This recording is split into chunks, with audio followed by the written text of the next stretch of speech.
दादू की तहसील जोही के बीसियों देहातों में जल्दी बीमारी लिशमानियासिस तेजी से फैलने लगी। सरकारी मराकज़ सेहत में इन मरीजों के लिए इलाज की कोई सहूलत मौजूद नहीं है।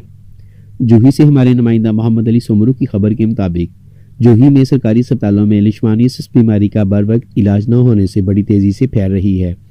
जिले हेल्थ अफसर की मिली भगत से इस बीमारी के इलाज के टीके मरीजों को नहीं लगाए जा रहे बल्कि निजी इदारों को फरोख्त किए जा रहे हैं। महकमा सेहत दादू की नहली और लूटमार की वजह से जूही, काचू, सावरचन्नी, टंडो रहीमी खान, वाही पांदी, पुट गुल मोहम्मद और टोर्स में दीगर सेहत के मराकज़ में डॉक्टरों के साथ साथ दूसरा अमला भी गायब है। मराकज़ सेहत बंद होने और बर वक्त इलाज न होने से ये बीमारियां लाइलाज होती जा रही हैं। मुतासरीन ने सूबाई वज़ीर सेहत और वज़ीर-ए-आज़म पाकिस्तान से दरख्वास्त की है कि सरकारी अस्पतालों में अद्वियात को यकीनी बनाकर लिशमानियासिस जैसी बीमारी को मज़ीद फैलने से रोका जा सकता है।